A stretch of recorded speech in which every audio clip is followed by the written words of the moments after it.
à imiter.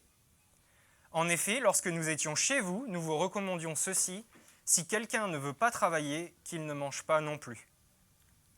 Nous apprenons cependant que quelques-uns parmi vous mènent une vie désordonnée.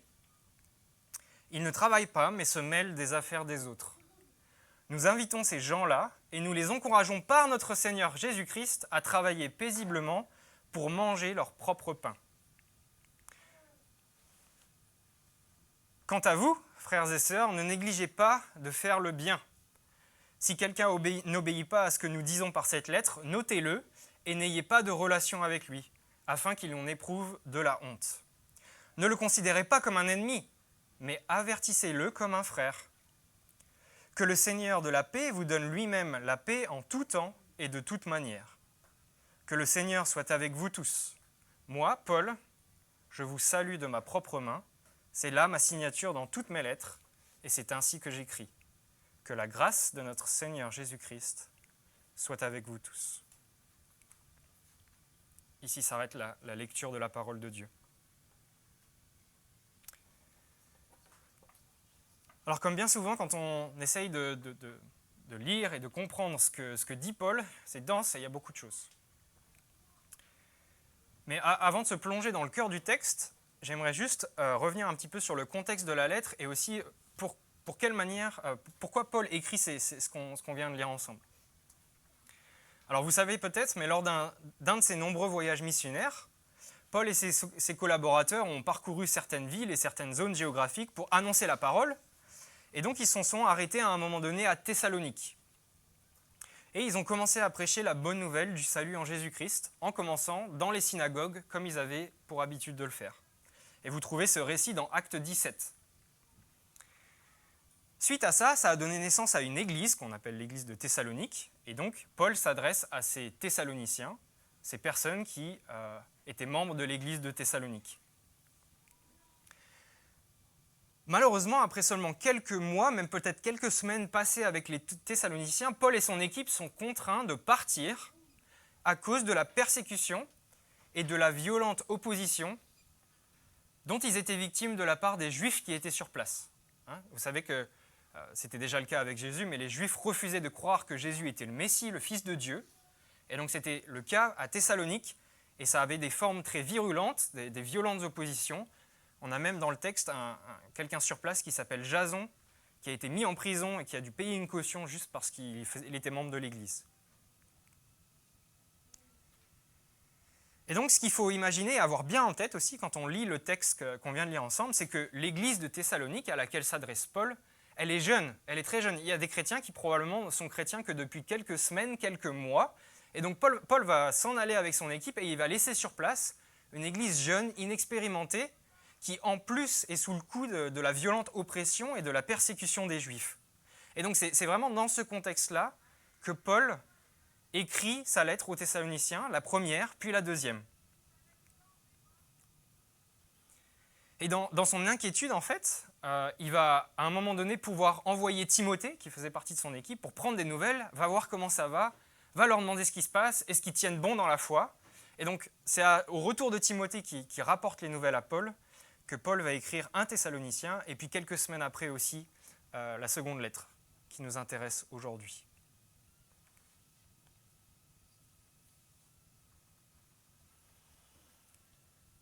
Et on va voir que on a déjà vu dans les prédications précédentes et dans ce qui suit, je vous encourage à relire ces 3 chapitres de Thessaloniciens, c'est assez rapide, mais il y avait certains problèmes dans l'Église, tout comme dans toute Église, à l'EPEDE, à la Bonne Nouvelle.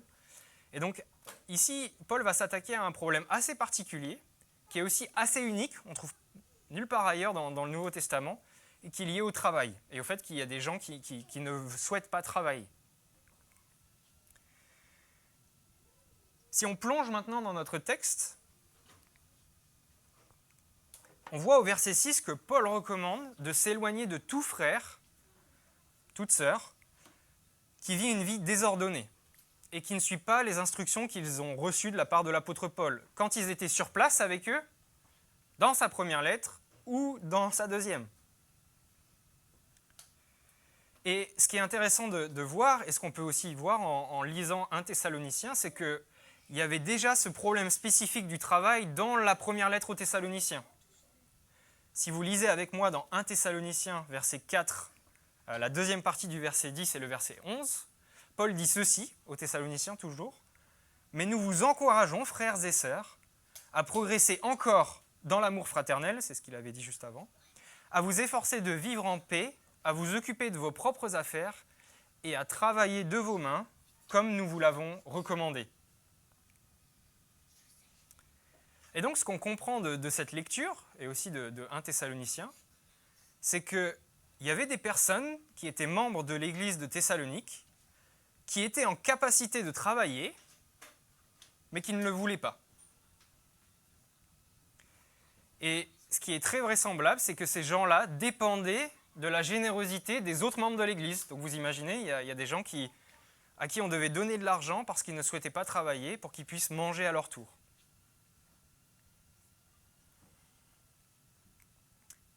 Et peut-être je vais le dire maintenant, mais Paul ici ne s'attaque pas aux gens qui ne sont pas en capacité de travailler, de par leur maladie, de par leur état psychologique, de par leur âge. Paul ne s'attaque pas ici à ceux qui ne peuvent pas trouver du travail dans notre société ou ceux qui viennent d'être licenciés pour des raisons X ou Y. Mais vraiment, ce que pointe Paul ici, c'est des gens à qui on offre du travail, des gens qui sont en capacité de travailler, mais qui le refusent. Alors on va essayer de se mettre un petit peu dans la peau d'un Thessalonicien de l'époque. Imaginez, la lettre vient d'être lue, un peu comme je viens de le faire maintenant devant vous, à l'oral. Quel était vraiment le problème? Est-ce que c'était des gens qui étaient feignants? Est-ce que c'était des gens qui n'aimaient pas le travail? Qu'est-ce qui se passait à l'époque des Thessaloniciens et de l'apôtre Paul? Alors il y a deux raisons principales, on n'est pas sûr. Oh, le PowerPoint a fait... Il y a deux raisons principales qui pourraient expliquer en fait, c'est un peu cette culture du non-travail et le fait de rejeter le travail physique et manuel. Vous allez comprendre. La première chose qui peut expliquer ce comportement, c'est la culture ambiante. Je ne sais pas si vous êtes un fan d'histoire ou un fan de l'époque grecque, mais ces jeunes chrétiens vivaient dans une société imprégnée de cette culture grecque. Et à cette époque, on accordait de la valeur aux choses spirituelles, à la réflexion, à l'âme, vous connaissez peut-être les philosophes grecs de l'époque, et on dévalorisait le corps, le travail physique, le travail manuel. Ce qui apparaît, c'est que très certainement ces valeurs et cette manière de vivre de la société ont aussi infiltré l'Église, et il y a peut-être certaines personnes qui pensaient qu'il valait mieux réfléchir et être une tête pensante plutôt qu'un simple paysan ou pêcheur ou je ne sais quel métier de l'époque. Et c'est pas tout. Parce que l'Église est composée de personnes qui sont d'arrière-plan non juifs, qu'on appelle parfois les païens, mais il y a aussi des anciens juifs convertis. Et il faut savoir qu'à l'époque de Jésus, il y avait aussi cette culture ambiante chez les juifs que le travail manuel, ce n'est pas franchement la panacée.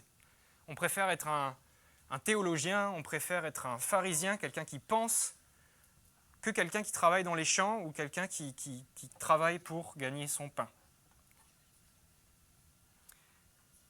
Vous mettez tout ça ensemble et vous avez un petit peu un cocktail de non-travail comme ambiance dans l'Église. Et puis le deuxième point qui pourrait aussi expliquer un petit peu cette attitude, c'est une incompréhension concernant le retour de Christ. Alors pour les gens de l'EPEDE qui ont été là un petit peu pendant l'été et pendant notre série, on a vu que Paul s'attarde vraiment longtemps sur cette question du retour de Christ dans 1 Thessaloniciens et dans la seconde lettre aussi. Parce qu'en fait, il y avait plein d'incompréhensions autour de ce moment-là. Il y avait des gens de Thessalonique qui pensaient que Jésus allait revenir demain, ou en tout cas très prochainement. Il y a des gens qui pensaient qu'il était en fait déjà là, mais pas là, et donc on était dans un entre-deux, mais que l'entre-deux n'allait pas durer très longtemps. Il y a des gens qui ne savaient pas trop à quoi s'attendre et qui suivaient des mouvances un petit peu bizarres sur le fait de croire que Christ reviendra ou non. Des gens se posaient la question de savoir si les gens qui sont morts maintenant allaient aussi ressusciter ou si seulement ceux qui allaient être enlevés. Enfin, vous voyez, il y avait plein de questions, liées aussi à l'inexpérience probablement.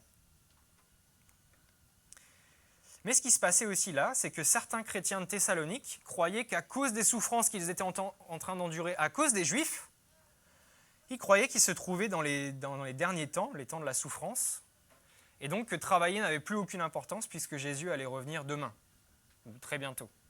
Hein, si je vous dis que Jésus revient demain ou après-demain, est-ce que vous allez au travail demain? Bon, voilà ce qui se passait un peu pour eux. Personne ne sait quand Jésus revient, donc allez au travail demain si vous êtes travaillé.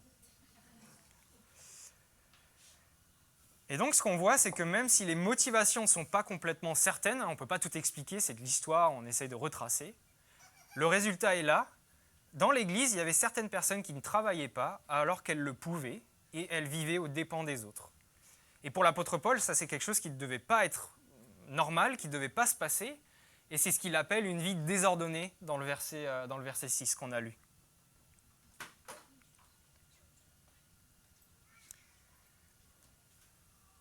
Alors à ce point de la prédication, vous vous dites peut-être qu'on n'est plus sous l'influence de la culture grecque, que vous ne pensez probablement pas que le retour de Christ sera si proche que c'est une bonne raison pour arrêter de travailler. Néanmoins, notre relation au travail, aux devoirs, aux tâches ménagères reste compliquée et remplie de pièges. Certains d'entre nous, on voit peut-être le travail comme un simple moyen d'obtenir de l'argent à la fin du mois afin de pouvoir acheter ce que nous désirons. Peut-être que nous voyons le travail comme quelque chose qui nous empêche de vivre la vraie vie, la vie que nous voudrions vraiment. Une vie remplie de loisirs, de divertissements, de fun, ça c'est ce que le monde aujourd'hui propose. Peut-être que pour certains d'entre nous, le travail est une idole qui prend tellement de place dans notre vie que Dieu, nos familles, nos amis sont mis de côté et que le travail remplit vraiment tout l'espace de nos cœurs, de nos têtes.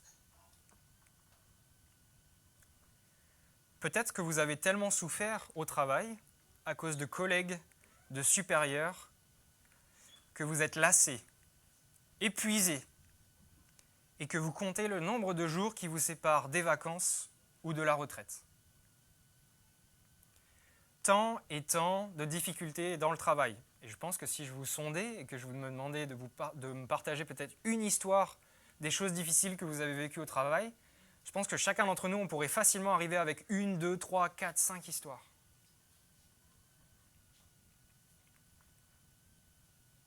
Pourquoi le travail est si difficile?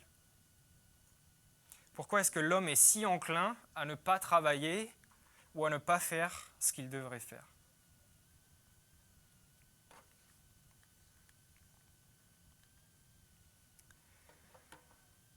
On a pourtant été prévenu, il y a bien longtemps, que le travail, ça n'allait pas être une partie de plaisir. Si vous lisez avec moi dans Genèse 3, la deuxième partie du verset 17 jusqu'au verset 19, on trouve ceci. Donc vous savez, c'est juste après la chute, quand Dieu annonce les malédictions qui vont être liées au fait que le péché est entré dans le monde, on lit ceci. C'est avec peine que tu en tireras ta nourriture tous les jours de ta vie. Il te produira des ronces et des chardons, et tu mangeras de l'herbe des champs. C'est à la sueur de ton visage que tu mangeras du pain, et ce, jusqu'à ce que tu retournes à la terre, entre guillemets, jusqu'à ce que tu meures, puisque c'est d'elle que tu as été tiré. Oui, tu es poussière, et tu retourneras à la poussière. Et donc ce qu'on voit ici, c'est que notre relation au travail, elle est compliquée, elle est complexe.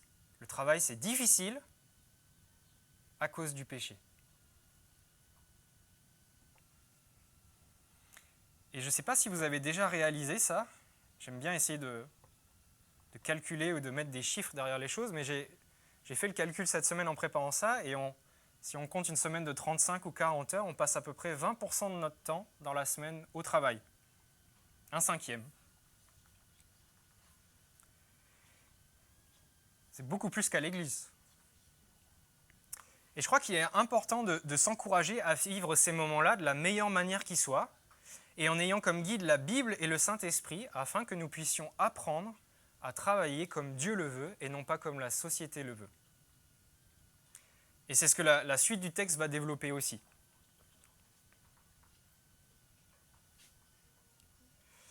Si on continue la lecture de notre texte, ça, je ne l'ai pas mise. Au verset 7, vous savez vous-même comment il faut nous imiter, donc 2 Thessaloniciens 3, verset 7. « Car nous ne sommes pas livrés au désordre parmi vous, et nous n'avons mangé gratuitement le pain de personne. Au contraire, nuit et jour, dans la fatigue et dans la peine, nous avons travaillé pour n'être à la charge d'aucun d'entre vous. Non que nous n'en ayons pas le droit, mais nous avons voulu vous donner en nous-mêmes un modèle à imiter. » Et donc ce qu'on voit dans les versets qui suivent, c'est que Paul et ses collaborateurs ont travaillé tout au long de leur séjour à Thessalonique, et ils en expliquent la raison, ils ne voulaient dépendre de personne. Et ce que Paul fait ici, c'est qu'il invite les Thessaloniciens, qui vont lire la lettre et la recevoir, à suivre leur exemple et à travailler dur afin de pourvoir à leurs propres besoins et éventuellement à celui des autres. Ce que Paul est en train de faire, c'est qu'il est en train de rappeler aux gens à qui il écrit la lettre la façon dont il s'est comporté lorsqu'il était au milieu d'eux. Et imaginez, et peut-être ça aurait été ma manière de faire les choses, mais vous êtes l'apôtre Paul, vous arrivez dans un endroit, vous devez évangéliser, vous devez parler de Christ. Peut-être vous vous dites, non mais moi, Paul, je ne vais peut-être pas travailler, je ne vais peut-être pas construire des tentes. Il y a des personnes qui vont bien me donner de l'argent ou Dieu pourvoira et je vais attendre que ça se passe. Mais ce n'est pas ce qu'il choisit de faire ici. Pourtant, à d'autres moments dans le Nouveau Testament, on voit que Paul et son équipe reçoivent des dons, ce qu'il décharge de son travail pour pouvoir se concentrer vraiment à plein temps dans son ministère. On voit ça notamment dans 2 Corinthiens 11, versets 8 et 9. Paul écrit « Quand je travaillais pour vous, j'étais payé par d'autres églises. J'ai pris leur argent pour vous aider, mais quand j'étais chez vous, j'ai eu besoin d'argent, mais je ne vous ai rien demandé. Les frères venus de Macédoine m'ont apporté ce qu'il me fallait.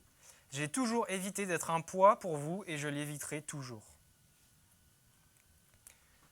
Mais par contre, ici, quand il était à Thessalonique, donc c'est différent de quand il s'adresse aux Corinthiens, Paul n'a pas reçu de dons financiers, en tout cas la parole ne le mentionne pas, et il dit qu'il a travaillé à la sueur de son front. D'ailleurs, il n'était pas tout seul, avec Timothée, Silas et probablement d'autres. Ils ont travaillé chacun à la sueur de leur front pour pouvoir à leurs besoins. Et c'est incroyable, en lisant ce texte, je me suis dit, c'est incroyable la sagesse que Dieu aussi a donnée à Paul. Je ne sais pas si elle était au courant des problématiques du travail ou des choses qui se passaient, mais imaginez un instant que Paul n'ait pas fait ça. Que Paul dépendait de dons ou n'ait pas travaillé manuellement pour pouvoir à ses besoins. Mais je pense que ça aurait été encore plus une occasion et un justificatif pour ceux qui ne souhaitaient pas travailler pour dire « attendez, Paul ne travaille pas, je peux le faire si Paul le fait ». Mais dans la sagesse que Dieu leur a accordée, ils ont préféré mettre de côté Paul a préféré et son équipe mettre de côté leur intérêt personnel plutôt que d'en tirer un quelconque avantage. Et je me dis aussi que ces versets sont un encouragement pour les personnes dans l'église de Thessalonique qui, elles, travaillaient dur et qui devaient probablement être découragées par l'attitude de certains autres membres vis-à-vis du travail. Et je crois que c'est un encouragement pour nous aussi, cette lettre, à l'exemple de Paul. Soyons les imitateurs de Paul, c'est lui qui le dit dans le texte. À l'exemple de Paul, nous aussi, nous sommes appelés à travailler dur, et nous sommes appelés à travailler pour Dieu, et non pour nous-mêmes ou pour les hommes, comme le dit Colossiens 3, 23 qu'on lira tout à l'heure. Soyons les imitateurs de Paul, travaillons à la sueur de notre front, même si parfois, ce n'est pas toujours facile.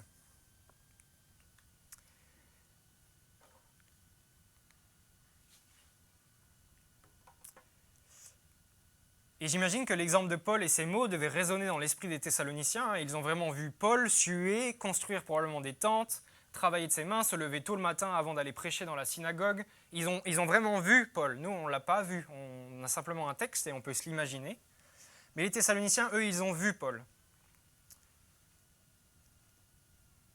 Et la question qu'on peut se poser, c'est est-ce que Paul, il a une vision du travail et de ce qu'il doit être, qui lui est propre ?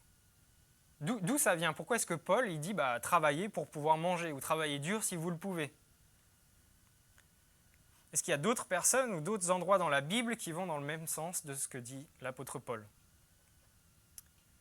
Et en préparant ce message, il y a un autre exemple qui m'a aussi beaucoup encouragé. Et cet exemple est le suivant. En fait, on trouve que dans la Bible que Dieu lui-même travaille. On dit souvent « il est à l'œuvre ». Et en fait, c'est lui qui est le créateur du travail.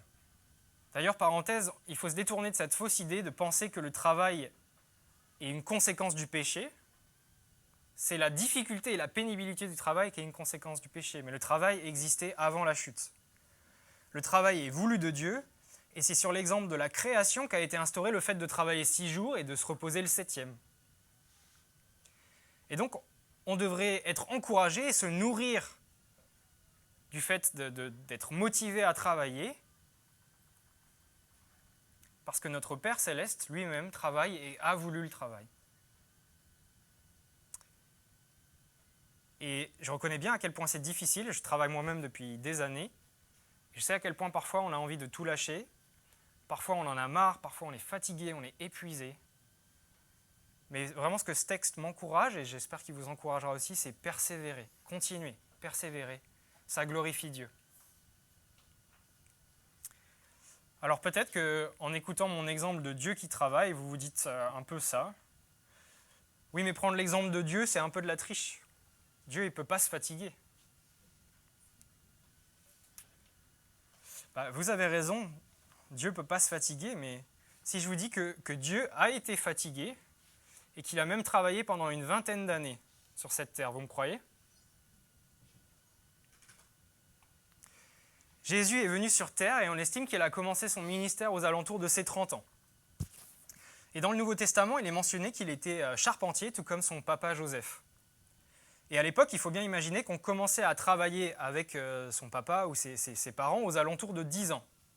Donc si vous faites le calcul, 10 ans, 30 ans, ça fait à peu près une 20aine d'années. Alors pourquoi est-ce que je raconte ça ?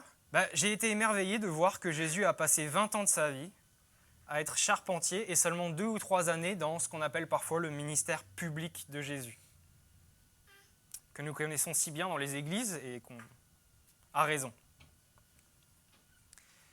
Qu'est-ce que j'aurais aimé que Jésus construise la charpente de ma maison ? Vous imaginez la qualité de son travail, la patience, la manière dont il aurait peut-être expliqué ce qu'il faisait. J'imagine qu'il n'y avait pas meilleur charpentier autour de lui.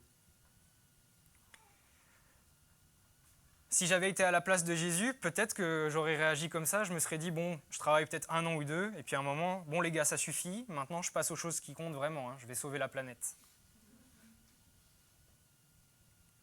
Mais non, Jésus a passé 20 ans à travailler. Et Jésus nous montre au travers de cet exemple que le travail, c'est quelque chose qui est vertueux, qui nous apprend à développer tout un tas de compétences, qui nous apprend aussi et qui nous fait nous sentir utiles, qui remplit, je pense, un des besoins fondamentaux de l'être humain de faire des choses, qui nous permet aussi de servir les autres, qui nous apprend des choses sur nous-mêmes, sur les autres, sur Dieu. Jésus, l'apôtre Paul, Dieu, et on pourrait avoir d'autres exemples dans la parole aussi, nous appelle à les imiter dans leur façon de travailler, et nous allons être encouragés à ne pas nous lasser de travailler dans la suite du texte. Excuse-moi Alexandra, je suis allé trop loin. Je reprends notre lecture à partir du verset 10. En effet, lorsque nous étions chez vous, nous vous recommandions ceci: si quelqu'un ne veut pas travailler, qu'il ne mange pas non plus. Nous apprenons cependant que quelques-uns parmi vous mènent une vie désordonnée. Ils ne travaillent pas, mais se mêlent des affaires des autres. Nous invitons ces gens-là et nous les encourageons par notre Seigneur Jésus-Christ à travailler paisiblement pour manger leur propre pain. Quant à vous, frères et sœurs, ne négligez pas de faire le bien. Si quelqu'un n'obéit pas à ce que nous disons par cette lettre, notez-le et n'ayez pas de relation avec lui, afin qu'il en éprouve de la honte. Ne le considérez pas comme un ennemi, mais avertissez-le comme un frère. Et donc dans la suite de sa lettre, Paul durcit un petit peu le ton. Il va continuer à faire comprendre le message qu'ils veulent faire passer. Et donc encore une fois, il recommande à tous ceux qui sont en capacité de travailler de le faire. Et il ajoute que ceux qui suivent la tendance de ne pas vouloir travailler, mène une vie déréglée, une vie de désordre. Et si on regarde le mot un petit peu littéralement, c'était un terme qui était utilisé pour décrire un soldat qui sort des rangs, qui ne suit pas le commandement de son chef. Et Paul leur dit ceci, il leur dit « Au nom de Christ, travaillez dans la paix et gagnez vous-même votre pain. » Et j'ai trouvé ce « au nom de Christ » très intéressant. Et vraiment, je remarque que Paul appelle au travail, non pas en son nom à lui, il n'a pas dit au nom de Paul travailler, ou au nom de Pierre, il a dit au nom de Christ, travaillez dans la paix et gagnez vous-même votre pain. Et pourquoi ce au nom de Christ est si important ? Je crois que grâce à Christ, et nous qui sommes chrétiens, nous avons la grâce et le privilège de bénéficier de cela, c'est que grâce à Christ et à son exemple, on peut être capable de supporter la souffrance au travail parce que Christ l'a aussi fait. Et non seulement au travail, mais aussi à la croix. On peut continuer et persévérer dans le travail, même malgré l'injustice, parce que Jésus a aussi connu l'injustice. On peut continuer à vouloir et à être motivé à travailler, à l'exemple de Jésus, parce que lui aussi a connu la pénibilité du travail. J'imagine que faire des charpentes, ce n'était pas un travail de tout repos, surtout sans machine.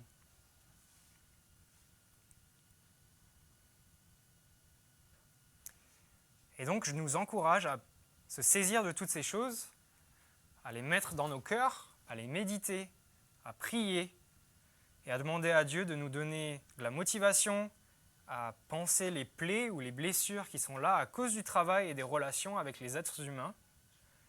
Mais ce que j'aimerais vraiment, encore une fois, que nous puissions partir avec cette phrase aujourd'hui, le travail est une bonne chose. Et je sais qu'en tout cas dans notre France, c'est difficile de dire ces choses-là, ou en tout cas de le vivre, mais le travail est une bonne chose, c'est voulu de Dieu. Malgré les difficultés, frères et sœurs, persévérons, parce que le travail glorifie Dieu et qu'il l'utilise aussi pour notre sanctification.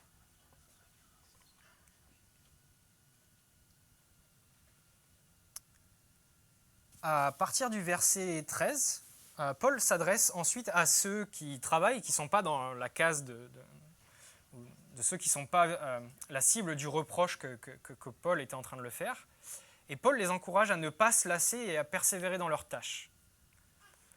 Il leur recommande aussi de prendre de la distance vis-à-vis de ceux qui ne veulent pas obéir, mais à ne pas les considérer comme des ennemis, mais comme des frères et sœurs. Donc vraiment l'idée ici de Paul, c'est en fait d'encourager ces personnes-là à changer, à transformer leur vision. Il y a le travail aussi de l'Évangile qui est là, du Saint-Esprit qui est dans nos cœurs, qui va reformater notre manière de voir le travail, de voir nos collègues, nos patrons. Ça prend du temps, ça ne se fait pas en un clin d'œil.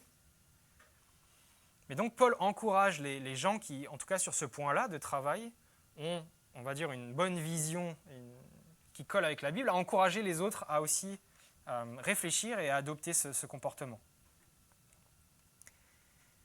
Et je nous propose de voir aussi ce texte comme un encouragement en tant qu'Église, donc en tant que communauté, donc que ce soit au PEDE, Bonne Nouvelle, mais aussi réunis, à développer une vision biblique du travail. Alors, il faudrait plusieurs heures pour détailler et pour parler du sujet de ce qu'est une vision biblique du travail. Il y a beaucoup de livres qui ont été écrits. Mais je voudrais juste aborder 2 points avec vous pour terminer ce message, qui, moi, m'ont beaucoup encouragé et qui aussi... On a besoin de ce rappel. Ce n'est pas parce qu'on l'a lu ou entendu ou même appliqué une fois que c'est bon une fois pour toutes. Mais je crois, voilà ce que la Bible, en général, dit du travail, en tout cas sur ces 2 points. Et le premier point que je voulais mentionner, c'est que travailler, on est appelé à travailler en glorifiant Dieu et en travaillant non plus pour nous-mêmes, mais pour les autres. Et donc, on trouve une partie de ce que je dis là dans Colossiens 3, verset 23. « Quel que soit votre travail, faites-le de tout votre cœur, et cela par égard, donc c'est-à-dire pour le Seigneur et non pas pour les hommes. » Et on sait bien on travaille pour être un témoignage pour notre patron, nos collègues, nos clients, notre maître ou notre professeur, pour nos parents. Et on voit aussi que cette base du travail, qui n'est plus on voit aussi que la base du travail, elle est plus centrée sur nous-mêmes, mais sur les autres. Et ça, c'est vraiment le message de l'Évangile, c'est on ne vit plus pour nous-mêmes, on vit avant tout pour Christ, et on vit aussi pour les autres. Et ça doit aussi transparaître dans la manière dont on travaille. Et ce que je dis ici dépasse bien ce que je suis capable de faire. Et je le reconnais bien volontiers. J'apprends encore de ce que ça veut dire de travailler pour les autres, de m'oublier à moi-même, de subir l'injustice parfois, sans rien dire. Parfois, il faut dire les choses, mais parfois, il faut aussi savoir l'accepter. Et donc, de par notre exemplarité au travail, et l'exemplarité inclut plein de choses, nous pouvons aussi témoigner sans même parler de l'Évangile, sans même avoir à mentionner Jésus, sans même avoir à annoncer l'Évangile de manière tangible, parce qu'au travers de ce que les gens vont voir dans notre manière de vivre, ils vont voir qu'il y a quelque chose de différent, qu'il y a quelque chose qui transparaît, et ça ne veut pas dire qu'à chaque jour, quelqu'un va vous dire « Ah, il y a quelque chose qui est différent chez toi ». Mais en tout cas, je crois vraiment qu'on est appelé, on parlait de la lumière pendant la louange, on est appelé à être ces lumières aussi au travail, et ça prend des formes bien différentes pour chacun d'entre nous. On a tous des métiers différents, mais être une lumière au travail, je vous encourage vraiment à réfléchir à ces choses-là. Et puis, le deuxième point que je voulais aborder, parce que celui-là m'a pas mal travaillé, et j'en suis aussi pas mal victime aussi du fait du monde dans lequel, on va dire, le groupe de personnes avec lesquelles je travaille. Mais nous vivons dans un monde où certains métiers sont mieux vus que d'autres, ou plus valorisés, mieux payés. Et c'est un piège de recréer cette catégorisation dans l'Église. Je crois vraiment que tout métier qui ne va pas à l'encontre de la loi morale de Dieu, donc ne devenez pas voleur ou braqueur demain, d'accord ? Ça ne s'applique pas ici à ce que je vais dire. Mais je crois que tout métier qui ne va pas à l'encontre de la loi morale de Dieu peut glorifier Dieu et glorifie Dieu. Je vous donne deux exemples qui vont être très parlants, je pense. Pour ma part, je travaille dans la recherche contre le cancer. Et j'ai fait cette réflexion. Mon métier glorifie Dieu parce qu'il permet de faire avancer la découverte de nouveaux médicaments, de nouvelles façons de traiter les patients qui souffrent de leur maladie. Et ça permet ainsi aux gens qui sont autour de moi et qui peut-être un jour seront atteints de cancer, de pouvoir être mieux soignés et guérir. Maintenant, si quelqu'un ici parmi nous est responsable de faire le ménage dans un magasin, son travail glorifie Dieu parce que cette personne met de l'ordre dans la création que Dieu a faite et a créée et empêche que le lieu devienne chaotique. Elle permet aux gens et à nous qui allons faire nos courses de faire cela dans un lieu propre, paisible. Et la question que je vous pose ce matin, c'est est-ce qu'il y a un métier qui est mieux qu'un autre ? Je crois que pour nos contemporains, la réponse serait oui, mais je nous encourage vraiment à ce que la réponse soit non, ça dépend surtout de l'attitude et de la manière dont on fait ce métier.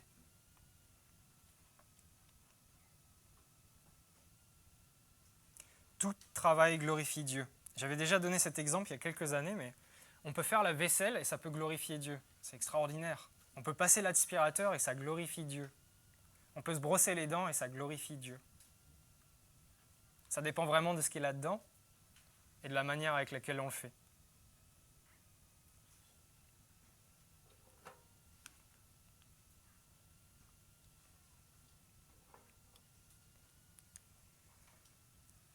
Alors pour conclure, j'aimerais juste, encore une fois, vous mettre à contribution et vous inviter à réfléchir et à prendre ça avec vous aussi dans la semaine. Et puis, en fait, je crois que ce texte tombe pas si mal parce que c'est aussi l'été l'occasion de prendre un peu de recul, de réfléchir et puis de repartir avec un nouvel élan. Et donc je vous encourage vraiment à se saisir de ce texte et à continuer à poursuivre votre réflexion. Et donc j'aimerais vous laisser avec quelques questions, et à chaque fois, pour pas que ça soit juste blanc et que chacun réfléchisse dans sa tête, je vais en même temps essayer de donner des réponses qui ne sont pas spécifiques à des personnes, mais qui vont aussi vous nourrir votre réflexion et vous aider à réfléchir à ça. La première question que j'aimerais nous poser, c'est comment est-ce que mon travail glorifie Dieu et sert-il les autres ? On pourrait peut-être écrire chacun des pages, et c'est chouette. Mais par exemple, j'imagine que pour un enseignant, Son travail glorifie Dieu parce que cette personne transmet de la connaissance, qu'elle aide les élèves à acquérir aussi des compétences, à avoir un métier plus tard, que cette personne est aussi au service de l'État et de la nation, c'est une chose importante. Il y aurait encore plein de choses qu'on pourrait continuer dans cette liste, mais comment est-ce que ton métier, le fait que tu sois étudiant, le fait que tu sois un fils ou une fille à la maison de faire les tâches ménagères, comment est-ce que tout ça, ça glorifie Dieu et comment est-ce que ça sert les autres? Un autre exemple, si peut-être vous êtes musicien, votre travail glorifie Dieu parce que vous divertissez les autres et vous leur permettez de pouvoir apprécier la musique que vous faites. Vous développez aussi des talents artistiques qui résultent de la créativité de Dieu et de ce qu'il a voulu mettre dans ce monde. Vous rendez peut-être les choses plus joyeuses, plus gaies, et ça c'est une bonne chose aussi. Première question, comment mon travail glorifie Dieu et sert-il les autres? Deuxième question, quels sont les pièges qui sont liés à mon travail? Peut-être c'est pas très clair, mais on pourrait aussi dire quelles sont les idoles, mais des fois on ne comprend pas bien ce terme, mais je vous donne quelques exemples. Si je suis médecin, je pense qu'un des grands pièges qu'il peut y avoir à être médecin, c'est que le travail prenne trop de place et que je n'ai pas assez de place pour ma famille, l'église, les gens qui sont autour de moi. Ça, c'est un des pièges. Peut-être un des autres pièges, c'est aussi l'humilité, de par la position qui est donnée aussi dans notre société aux médecins. Quels sont les pièges si je suis banquier ou un commercial? Peut-être les pièges qui sont les plus importants sont liés à la tromperie, au mensonge, le fait de vouloir faire passer des choses ou dire des choses qui ne sont pas vraies et qui sont motivées par l'appât du gain. Et donc vous voyez, chacun d'entre nous, dans notre individu, dans notre individualité et dans le métier que Dieu nous a donné, il y a des pièges qui sont plus ou moins forts. Je pense que si je suis étudiant aujourd'hui, un des pièges auxquels je devrais faire attention, c'est le temps que je passe peut-être devant les écrans ou le temps que je passe à faire la fête ou à ne pas faire mes devoirs ou ne pas faire le travail qu'on m'a demandé. Quels sont les pièges qui sont liés à votre travail? Je crois que ça s'applique aussi pour ceux parmi nous qui sont à la retraite. Quels sont les pièges d'être à la retraite? Il y a plein de bonnes choses et c'est une belle chose que d'être à la retraite, mais je pense qu'il y a aussi certains pièges. J'ai encore juste 2 questions et la troisième, c'est qu'est-ce qui nous motive à travailler? Pourquoi est-ce que vous vous levez le matin? Pourquoi est-ce que vous allez au travail? Moi, j'avoue, il y a bien des jours où c'est juste le fait que je dois le faire et je le fais. Il n'y a pas vraiment de motivation plus que ça. D'autres jours, il y a de la motivation qui est là, mais voilà, qu'est-ce qui nous motive à travailler? Et je ne vais pas revenir sur tout ce que j'ai déjà dit, mais dans le texte qu'on a vu aujourd'hui, je pense qu'il y a plein d'éléments qui nous permettent d'être remotivés, d'être reboostés. Et la prochaine fois que peut-être on a un petit coup de mou, on peut essayer de se rappeler de ces choses. Et enfin, ça regroupe un peu une chose que j'ai déjà dite, mais quelles sont les opportunités dans mon travail pour servir une autre personne, la société en général, les autres gens de mon métier? Quelles sont les opportunités pour développer mes compétences et les partager? Et enfin, quelles sont les opportunités pour témoigner de Christ? Donc ça fait beaucoup de choses, je vous balance plein de choses là. Prenez peut-être 1 ou 2 choses, prenez-les dans votre cœur, méditez-les, nourrissez ça avec la parole de Dieu, éventuellement d'autres bouquins. Si vous êtes intéressé par le sujet, j'ai lu quelques bouquins qui pourraient être intéressants sur le travail et Dieu. Mais voilà. Je finis juste avec les versets de la fin de la lettre de Thessaloniciens. Donc pour les gens de l'EPEDE, on a terminé une nouvelle série, un nouveau livre de la Bible, c'est chouette. À partir du verset 16, et je vous laisse aussi ça comme message pour le reste de votre journée, malgré la chaleur. Que le Seigneur de la paix vous donne lui-même la paix en tout temps et de toute manière. Que le Seigneur soit avec vous tous. Moi, Paul, je vous salue de ma propre main. C'est là ma signature dans toutes mes lettres et c'est ainsi que j'écris. Que la grâce de notre Seigneur Jésus-Christ soit avec vous tous. Je vous invite à prier.